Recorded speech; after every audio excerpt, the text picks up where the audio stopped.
ఆఫ్ఘాన్ సరిహద్దులో మరొకసారి ఉద్రిక్తత వాతావరణం చోటు చేసుకుంది. ఇక వీరిద్దరి దాడుల్లో ఇప్పటికే ఆఫ్ఘాన్ కి చెందిన 17 మంది వైమానిక సిబ్బంది కూడా మృతి చెందినట్లు కూడా సమాచారం.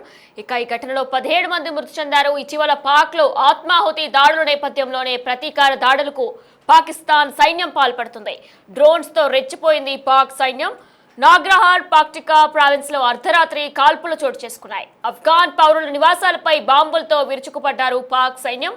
మహిళలు, చిన్నారులకు కూడా తీవ్ర గాయాలయ్యాయి. ఇక ఈ ఘటనపై స్పందించిన పాకిస్తాన్ 7 టెర్రరిస్ట్ క్యాంపులపై దాడులకు పాల్పడినట్లు కూడా వెల్లడించింది. ఇక పాక్ తాలిబాన్ అనుబంధ సంస్థల లక్ష్యంగా అటాక్స్ చేస్తున్నాయి. ఐసీసీ అనుబంధ గ్రూప్స్ పై కూడా ఈ దాడులు జరిగే అవకాశం ఉన్నట్లు కూడా సమాచారం. ప్రస్తుతం ఈ దాడుల్లో 31 పాక్ పౌరులు ప్రాణాలు కోల్పోగా 161 మంది గాయపడినట్లు కూడా అధికారికంగా వెల్లడించారు. ఇక ప్రెసిడెంట్ పాక్ ఆఫ్ఘాన్ సరిహద్దుల్లో ఉద్రిక్త వాతావరణం నెలకొంది. ఆఫ్ఘనిస్తాన్ పై పాక్ వైమానిక దాడులు జరుపుతుంది. ఉగ్రవాదుల లక్ష్యంగా పాక్ అటాక్ చేస్తుంది. ఇక ఈ ఘటనలో ప్రస్తుతం 17 మంది ఆఫ్ఘాన్ వైమానిక సిబ్బంది మృతి చెందారు.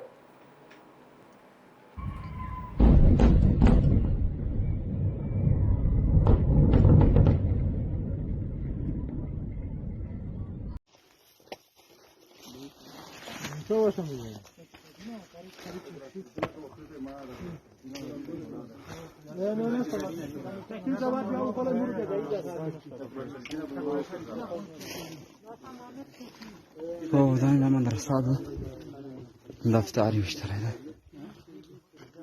فيز الله سبب شبي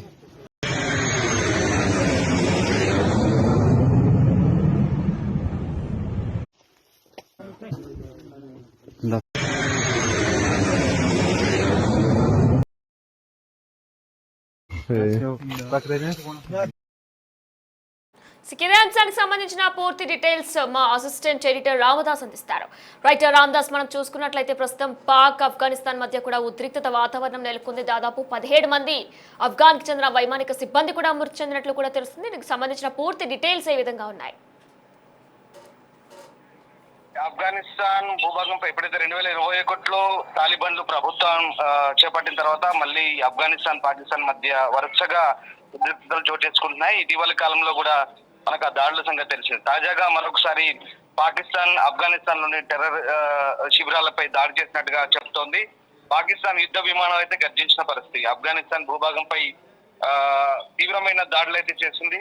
ప్రధానంగా పాక్టికా ప్రావిన్స్ కావచ్చు, నంగరార్ ప్రావిన్స్, ఈ ప్రావిన్స్ లో 7 ఉగ్రవాద స్థావరాలను నామరూపాలు లేకుండా చేసినట్టుగా పాకిస్తాన్ ప్రకటించుకుంటుంది. అయితే ఈ దాడిలో అమాయక పౌరులు బలయ్యారంటూ కూడా ఆఫ్ఘనిస్తాన్ ఆరోపిస్తుంది. దీంతో మరొకసారి అంటే ఈ 2 దేశాల మధ్య మరొకసారి టెన్షన్స్ క్రియేట్ అవుతున్న పరిస్థితి. మనకు తెలిసిన గతంలో కూడా 2 దేశాల మధ్య భారీ దాడులు జరిగిన నేపథ్యంలో ఒక్కసారిగా సౌదీ వేదికగా చర్చలు జరిగాయి. అప్పుడు సౌదీ, టర్కీ, ఒమెన్ ఈ 3 దేశాలు మధ్యవర్తిత్వం వహించి 2 దేశాల మధ్య కాల్పుల విరమణ ఒప్పందాన్ని కూడా కుదిర్చిన సంగతి తెలిసిందే. కానీ తాజాగా మళ్ళీ ఈ దాడులు అయితే ప్రారంభమయ్యాయి. దీనికి కారణం అయితే ప్రధానంగా మొన్న పాకిస్తాన్ ఇస్లామాబాద్ లో జరిగిన మసీదుపై జరిగిన ఆత్మాహుతి దాడి ప్రధాన కారణంగా మనకు అర్థమవుతుంది. ఎందుకంటే అది అతిపెద్ద దాడి. ఇటీవలి కాలంలో పాకిస్తాన్ పై జరిగిన దాడిలో అతిపెద్ద దాడిగా చెప్తున్నారు. దాదాపు 32 మంది పైగా ఆ రోజు చనిపోయిన పరిస్థితి. సో దాన్ని మైండ్ లో పెట్టుకొని పాకిస్తాన్ ఇప్పుడు అంటే ప్రధానంగా తెహ్రీక్ తాలిబాన్ పాకిస్తాన్ టీడీపీ ఏదైతే ఉందో అది ఆఫ్ఘాన్ నుంచి దాని ఆపరేషన్స్ కొనసాగుతున్నాయి. ఆఫ్ఘనిస్తాన్ భూభాగం పై నుంచి తమపై రెచ్చిపోతూ తమ దేశంలో నెత్తురు పారిస్తున్నారు. ఇక మేము ఎందుకు వాళ్ళని చూస్తూ ఉపేక్షించాలంటే ఇప్పుడు పాకిస్తాన్ ఆరోపిస్తుంది. బట్ ఇక్కడ పాకిస్తాన్ చేసినటువంటి ఈ లక్షిత దాడులు ఏవైతే ఉన్నాయో అవి గురి తప్పుతున్నాయి. ప్రధానంగా ఆఫ్ఘనిస్తాన్ పౌరులపై అమాయక పౌరులు, చిన్నపిల్లలు, మహిళలు చనిపోతున్నారంటూ ఆఫ్ఘనిస్తాన్ ఆరోపిస్తున్న పరిస్థితి కనబడతా ఉంది. పూర్తిగా ఈ 2 సరిహద్దుల్లో ఉద్రిక్తతలు మరొకసారి యుద్ధ వాతావరణాన్ని తలపిస్తున్నాయి. ఎందుకంటే ప్రధానంగా ఇస్లామాబాద్ తో సహా పలు ప్రాంతాల్లో ఇటీవల జరిగిన మారణ హోమాలకు ప్రతీకారంగానే పాకిస్తాన్ ఈ వైమానిక దాడులు చేసినట్టుగా చెప్తోంది. ప్రధానంగా ఆఫ్ఘనిస్తాన్ సరిహద్దులోని టెర్రర్ లాంచ్ ప్యాడ్లపై విరుచుకుపడ్డట్టుగా చెప్తోంది. అంటే ఈ దాడిలో ఇప్పుడైతే డజన్ల సంఖ్యలో మృత్యువాత పడ్డట్టుగా తెలుస్తోంది.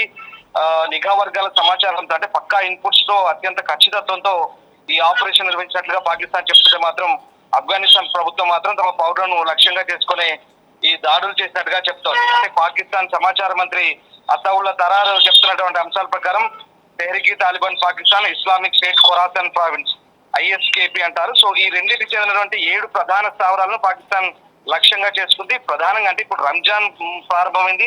ఈ రంజాన్ ప్రారంభమైనప్పటి నుంచి కూడా పాకిస్తాన్ పై దాదాపు 3 సార్లు ఆత్మాహుతి దాడులు జరగడం, ముఖ్యంగా ఇందాక నేను చెప్పినట్టుగా ఇస్లామాబాద్ మసీద్ పై జరిగిన దాడిలో 32 మంది పైగా చనిపోవడంతో పాకిస్తాన్ ప్రభుత్వం ఈ కఠిన నిర్ణయం తీసుకున్నట్టుగా అక్కడ వర్గాలే చెప్తున్నాయి. బట్ ఇక్కడ 2008 నాటి మారియట్ హోటల్ పేలుడు తర్వాత ఇస్లామాబాద్ లో జరిగిన అత్యంత దారుణమైన దాడి ఇది. సో దాని తర్వాత ఇప్పుడు పాకిస్తాన్ ఆఫ్ఘనిస్తాన్ పై వైమానిక దాడులు విరుచుపడుతున్న సంగతి తెలిసిందే.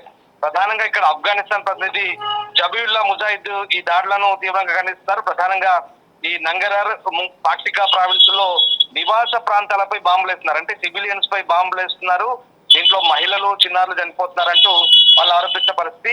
అంతర్జాతీయ సమాజం కూడా స్పందించాలి అంటూ చెప్తున్న పరిస్థితి. బట్ ఇక్కడ పాకిస్తాన్ ప్రకటనలకు ఆఫ్ఘనిస్తాన్ ప్రకటనలకు ఎక్కడా పొంతన లేకుండా ఉంది. ఎవరికి వారు తమ తమ అనుకూలమైన ప్రకటనలు చేస్తున్న పరిస్థితి కనబడతా ఉంది. ఇక్కడ పాకిస్తాన్ ప్రధానంగా ఒకటే ఆరోపిస్తుంది, అంటే ఎప్పుడైతే ఆఫ్ఘనిస్తాన్ తమ భూభాగాన్ని టెర్రరిస్టులకు వాడుకోమని అప్పచెప్తుందో అక్కడే మాకు ఇబ్బంది అవుతుంది, దాంతో మేము దాడి చేస్తున్నామంటే వీళ్ళు చెప్తున్నప్పటికీ కూడా ఇదంతా కూడా కాదు, తప్పుడు ఆరోపణలు పాకిస్తాన్వి, మా పౌరులను లక్ష్యంగా చేసుకుని మమ్మల్ని దాడి చేస్తుంటే ఆఫ్ఘనిస్తాన్ ఆరోపిస్తుంది. అసలు దీనంతటికి ప్రధాన కారణం ఏంటంటే డ్యూరాన్ లైన్. మనకి ఎక్కడైతే సరిహద్దు గీత బ్రిటిష్ వాడు గీత గీసిపోయాడు డ్యూరాన్ లైన్ అంటూ, ఈ ఆఫ్ఘనిస్తాన్ పాకిస్తాన్ మధ్య ఎప్పుడైతే ఆ సరిహద్దు రేఖ ఉందో సరిహద్దు రేఖ వెంబడి ఆ వివాదం గత కొంతకాలంగా కొనసాగుతుంది. ముఖ్యంగా అక్కడ ఆఫ్ఘనిస్తాన్ చెక్ పోస్టులు నిర్మించడం పాకిస్తాన్ కి ఏమాత్రం నచ్చట్లేదు. ఆ చెక్ పోస్టులపై దాడులు చేయడం, తిరిగి వాళ్ళు వీళ్ళ చెక్ పోస్టులపై దాడులు చేయడం, ఇదంతా మనం చూస్తూనే ఉన్నాం. డ్యూరాన్ లైన్ వెంబడి జరుగుతున్నటువంటి దాడులు, మొన్న కూడా ఆఫ్ఘనిస్తాన్ భూభాగంపై దాడి చేయడం, అక్కడ 3 క్రికెటర్లను చంపడం, అలాగే అమాయక పౌరులను చంపడం, కాబూల్లో చాలా మంది నివాస ప్రాంతాలపై దాడులు జరపడం, ఇదంతా కూడా అంతర్జాతీయంగా పెద్ద చర్చగా మారిన పరిస్థితి. తాజాగా మరొకసారి పాకిస్తాన్ రెచ్చిపోయి ఇప్పుడు ఆఫ్ఘనిస్తాన్ పై దాడులు జరపడం, అంటే ఇది ఈ రెండు దేశాల మధ్య అంటే భవిష్యత్తులో మరి ఏం జరగబోతుంది. ఇప్పటికీ సీజ్ ఫైర్ అయితే ఉంది, సౌదీలో జరిగిన ఒప్పందం ప్రకారం సీజ్ ఫైర్ రెండు దేశాలు కూడా ప్రధానంగా పాకిస్తాన్ ఉల్లంఘిస్తుంది. అంటే అక్కడ దాడులకు కారణం ఆఫ్ఘనిస్తాన్ ఆరోపిస్తూ పాకిస్తాన్ ఆ సీజ్ ఫైర్ ను వైలేట్ చేస్తూ దాడులు చేస్తున్న నేపథ్యంలో ఇప్పుడు మరి రెండు దేశాల మధ్య మళ్ళీ పూర్తి స్థాయి యుద్ధం జరగబోతుందా, ఏం జరగబోతుంది అనేది కొంత ఇంట్రెస్టింగ్ గా ఉండబోతుంది. ఎందుకంటే ఈ రెండు దేశాలు కూడా ఒక రకంగా ఆర్థికంగా ప్రస్తుతానికైతే ఇబ్బందికర పరిస్థితిలో ఉన్నాయి. పాకిస్తాన్ పరిస్థితి అంతంత మాత్రం ఉంది, ఆఫ్ఘనిస్తాన్ దగ్గర ఎక్కడ వైమానిక బలం కానీ లేదా సైనిక బలం కానీ అంతంత మాత్రంగానే ఉన్నాయి. ఒకవేళ పూర్తి స్థాయి యుద్ధానికి దిగినా అది కూడా తొందరలోనే ముగిసే అవకాశం కూడా లేకపోలేదు. ఎందుకంటే రెండు దేశాలు కాస్త ఆఫ్ఘనిస్తాన్ కంటే పాకిస్తానే పైచేయిగా కనిపిస్తుంది సైనిక సామర్థ్యంలో. బట్ ఏం జరగబోతుంది, మళ్ళీ దేశాల మధ్య యుద్ధం పరిణమించే ముందే గతంలో జరిగిన చర్చల మాదిరిగా మళ్ళీ ఏదైనా చర్చలు జరుగుతాయా, ఇతర ఇస్లామిక్ దేశాలు పాల్పంచుకుంటాయి అనేది వేచి చూడాల్సిన పరిస్థితి. బట్ పాకిస్తాన్ మాత్రం F-16 American made F-16 fighter జెట్లతో మెరుపు దాడులు అయితే చేసింది, ఉగ్రవాద స్థావరాలను డిస్ట్రాయ్ చేసినట్టుగా చెప్తోంది. సో మొత్తం మీద ఈ దాడులను అటు పాకిస్తాన్ ధృవీకరించింది, ఇటు ఆఫ్ఘనిస్తాన్ కూడా ధృవీకరించిన పరిస్థితి కనబడుతోంది. బట్ మొదటి నుంచి కూడా పాకిస్తాన్ ఏం ఆరోపిస్తుందంటే ఆఫ్ఘనిస్తాన్ కు ఏవైతే టెర్రరిస్టులు ఉన్నారో వాళ్ళంతా కూడా భారత్ సహకరిస్తుందంటూ దొంగ ఏడుపేడుస్తుంది, భారత్ మీద ఏడుపేడుస్తుంది. అసలు భారత్ విదేశాంగ శాఖ ఎప్పటి నుంచో ఖండిస్తూ వస్తుంది, ఆఫ్ఘనిస్తాన్ లో టెర్రరిస్టులకి మనం ఎందుకు సహాయం చేస్తాం, అలాగే బలూచిస్తాన్ లో ఏది జరిగినా కూడా దానికి మళ్ళీ భారత్ ని నిందిస్తున్న పరిస్థితి. అంటే ఇక్కడ ఎట్లుందంటే పాకిస్తాన్ దొంగ అన్నట్టుగా ఉన్న పరిస్థితి. వాళ్ళు టెర్రరిస్టులను స్వయంగా పెంచి ప్రోత్సహిస్తూ ఇప్పుడు వాళ్లకు టెర్రరిస్టుల బాధ ఏంటో అర్థమైన తర్వాత భారతదేశంపై నిందించడం మొదలు పెడుతున్న పరిస్థితి. సో ఏదేమైనా ఇప్పుడు ఈ రెండు దేశాల మధ్య ఉద్రిక్తతలు అనేవి మళ్ళీ పీక్స్ కు చేరిన పరిస్థితి.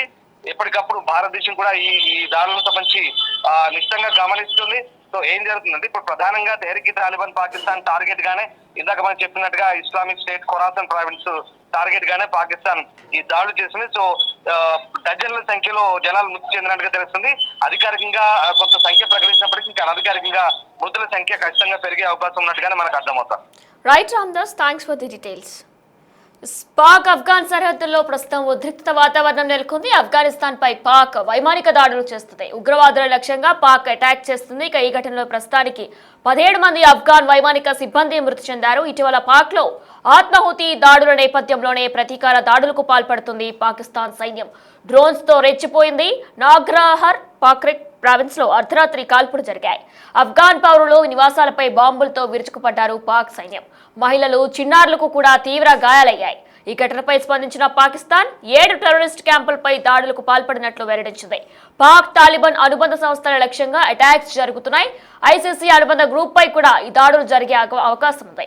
ఇక ఈ దాడుల్లో ఇప్పటికే 31 పాక్ పౌరుల ప్రాణాలు కోల్పోగా 161 మంది గాయపడినట్లు అధికారికంగా వెల్లడిస్తున్నారు.